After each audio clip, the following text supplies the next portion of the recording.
Hello, so this video is how to create a growth hacking marketing strategy. It's a full blueprint, start to finish, everything you need to do strategically to take your company from where it is now to insane growth in a short period of time. If you follow the steps I list out in this video, I guarantee there is no failure here. It's whether you do it or do not do it. I guarantee you will see a huge increase in the amount of leads, free trials, demos, whatever it is you're after, the first step of your sales funnel.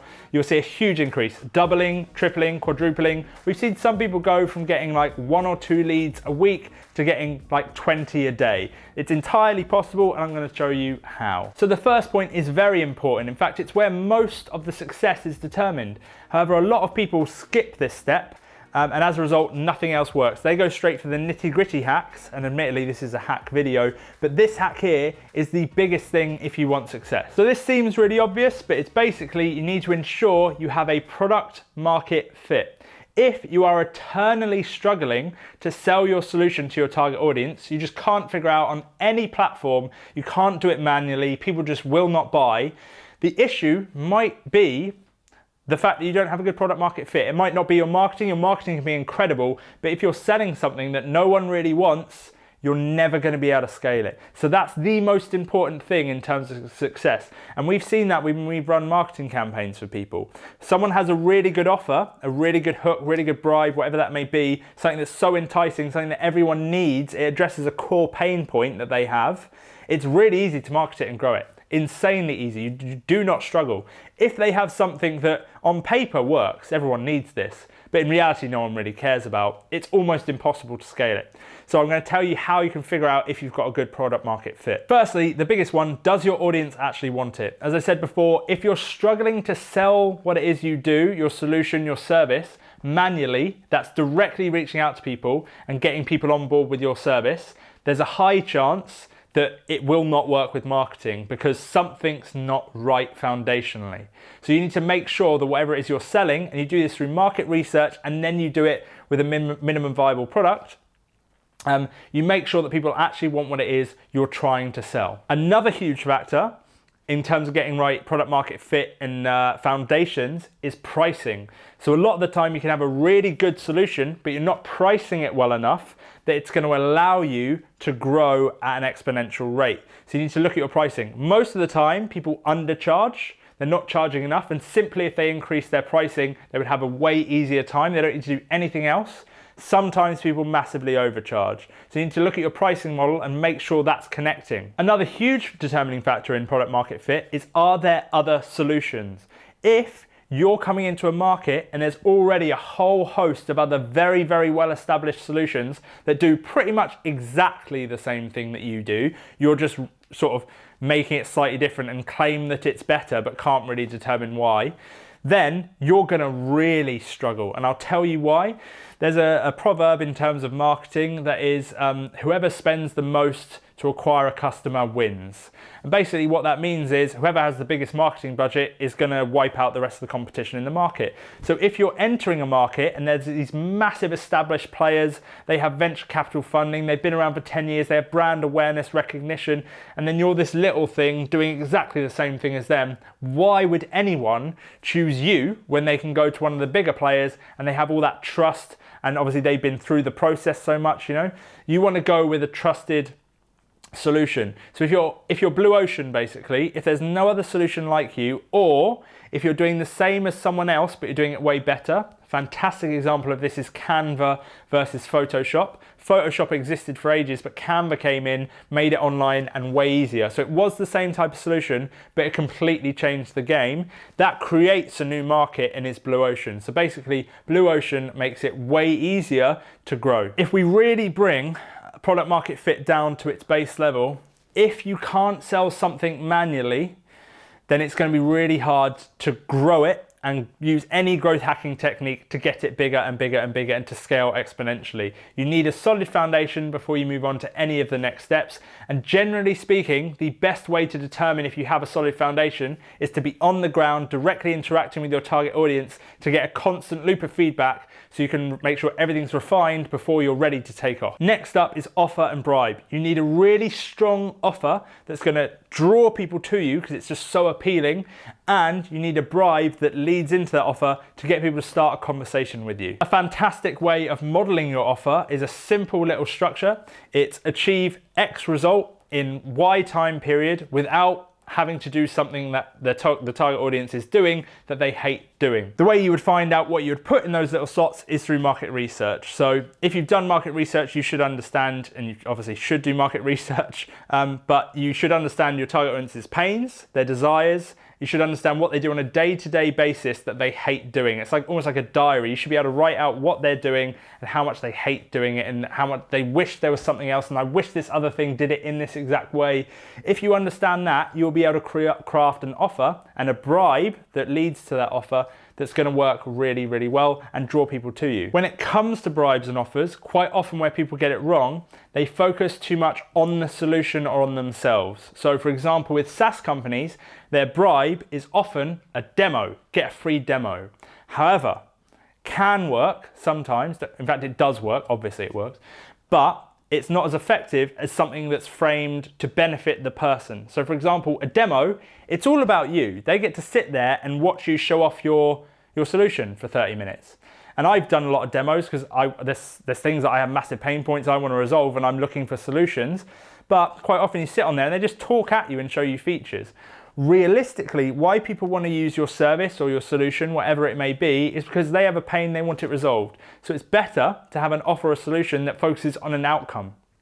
So you could have a piece of HR software that resolves some massive issue in terms of payroll, I don't know. And you could say the best payroll HR software, that could be your hook, right? Thing is, that's not really going to connect with everyone. But if your offer was something like, reduce the time you spend on payroll every month by 50% within 1 month or within 7 days, because you've got a 7-day free trial maybe, without having to increase your overheads at all. You know, something like that is way more appealing. And then your bribe before that can be, can we see if we can apply this to your business and save you 50% of whatever time you're putting into payroll every month? That is outcome dependent and it's way more appealing for the person because it's something they actually care about. They care about themselves. There's a very fine line between offering something that benefits you and offering something that benefits them.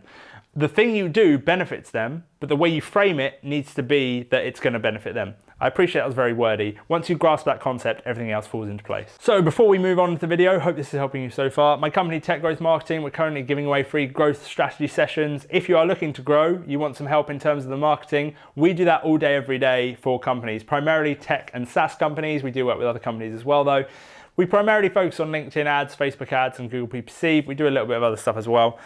If you do want to have a free chat with myself, I'm not going to palm you off onto anyone else in the team. You want to have a free chat with myself, all you need to do is click the link in the description below. I'll also comment and pin that comment. And you can basically apply for my time for free. So you can get a free strategy session on to exactly what it is you should do in your exact situation. Anyway, continuing with the video. So once you have your product market fit, and you have your offer and bribe, and you know both of those work, this is a step-by-step process. Don't jump ahead, make sure you've resolved one before you do the next one. But once we have those two sorted, and we know they're sorted because we've tested them, we then move on to the next step, and that's awareness traffic. You now need a traffic source so you can send as many people to your offer or bribe as possible. Now, how do you create a traffic source? There's loads of different options here as to things you can do. The world opens up to you, and all the different methods work. It's what's going to work best for you. And there are certain things that work better in different industries. There are certain things that just work better for different people. For example, if you're moderately okay-ish on camera, try YouTube. Hey, if you're good at podcasts, go down the podcast route. If you're good at writing, then try blogs, things like that, right? It needs to suit you as a person, it needs to suit your company, industry, your target audience, all that kind of thing. But you want to create content and traffic sources that basically put your offer or bribe in front of as many people as possible. So let's go through some examples, right? Let's say, for example, you have that HR software that does payroll. You could set up blog posts that are about how to make payroll more efficient. Okay, so it's not selling your solution, you're just answering a question, or the 5 tips to halve the amount of time you spend on payroll, all right? You would create a blog post on that, and then you run Google PPC ads to that content. So you then have people starting to go to a page where that traffic is qualified because they have the problem you resolve because they're searching that problem.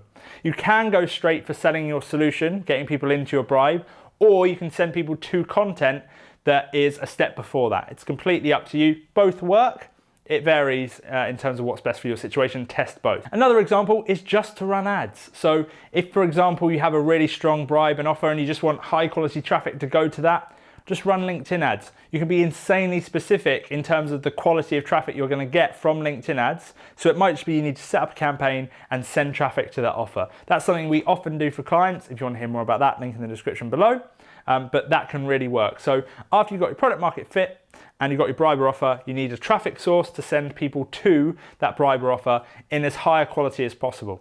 Ideally, you want something that's scalable. So manual services, such as having a sales team manually reach out to people, are good early on, but they're harder to scale because you need to hire people. So things like ads and organic content work really well at this point. So now that we have our traffic and everything before that, we go into conversion optimization. So essentially all we're doing is we're working our way down the funnel, right? People go from awareness to consideration to conversion. That's generally the path they go down, high level, really simplified. So all we're doing is we're resolving each issue at each point of the funnel so that people can start flowing through. And if we do it in this sequence, then we're making sure we're not creating a bottleneck here and focusing here, and nothing changes because the bottleneck's actually way back here, but you're looking in the wrong place. So we're working in sequence. Now that we've got our traffic and we know it's high quality, we're then going to go through conversion optimization. Now, quite often people go, oh, I don't know what's going to work yet, especially for SaaS. They're like, let's have a free trial offer and a demo offer. Both, fantastic. You really don't want to do that, and this applies to loads of different approaches, right? You want to have one funnel, one key offer that people go through. It's called a straw funnel. And the reason you want to have that, and you just want to have one sequence people go through, basically keep it as simple as possible, is because optimizing multiple funnels is really confusing. You have to keep switching between things. It takes you twice as long, or if you have multiple funnels, more than that. So you want to have one funnel that's really simple, and as a result, you can clearly identify bottlenecks and resolve those. Right, so next up, conversion optimization. We're sending someone to a page. We want to look at that page. Are they getting through that page? Do they go to the sign up page and drop off? Do they not even click through to the sign up page? And then you want to start just testing, right? A/B testing, different calls to actions, different layouts, etc., etc. Now, there is a shortcut here. There are layouts for pages that are high converting landing pages. We have those layouts because we've created enough of them for people. So there are shortcuts where you can just grab that information and skip a load of stuff. Again, if you want that, we offer that as a service, so you can apply via the link in the description below. Generally speaking, go on to anyone who's performing well. I mean, go onto our website. The amount of people who've copied our website is unbelievable. Go onto our website. That's built off of a high converting landing page offer. So you can just use that as a framework, and that'll get you 90% of the way there. But conversion optimization is next. So now we've been through the whole funnel, we've resolved everything. You now have a working machine that's going to bring you leads and things like that, right? So now what we need to do is called the flywheel. We need to constantly look at the whole funnel, figure out where any minor roadblocks or bottlenecks are, and resolve them. And each time you pick out a little thing and resolve it, these are incremental 1% tweaks, you will find over time things will just get better and better and better, and there'll be a point of exponential growth whereby things just click, really click, and they'll just start to take off. And then it's a case of just increasing traffic, you know, putting more people into the top of the funnel. And it is that simple. That's all you need to do. Quite often what we found is there's just some things that go wrong, right? People will skip product market fit, go straight into a marketing campaign, say that the marketing campaign's not working, but in reality, it's the product market fit. No one wants what they're trying to sell. Don't do that. Another thing is you can have all of this stuff working, right? Product's great. You have a really good offer. You have ads that work. The landing page converts. Everything's amazing. But for some reason, you're not getting any return on investment. Like nothing's closing. We've seen this happen a lot. Why?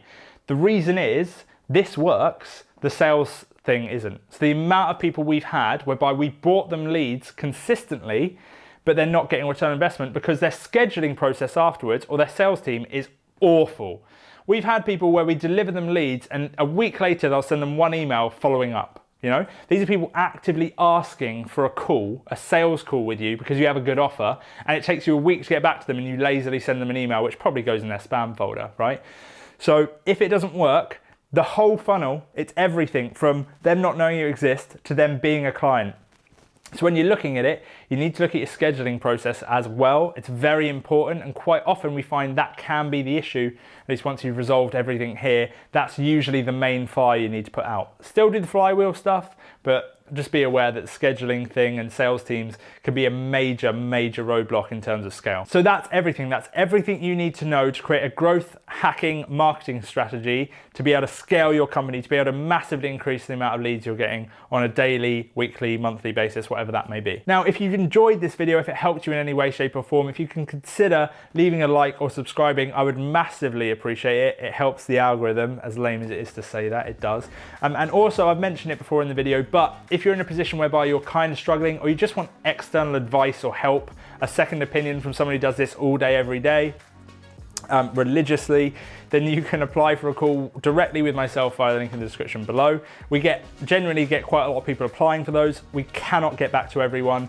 We're currently only doing that with companies who are ready to set and scale. So if you're like really early on, it's not for you. We just can't take your call, right? Apologies. But if you are ready to set scale, by all means apply for that. We can definitely help you, and it's entirely free anyway. So that's everything. Hope you enjoyed the video, and I'll see you around. Cheers.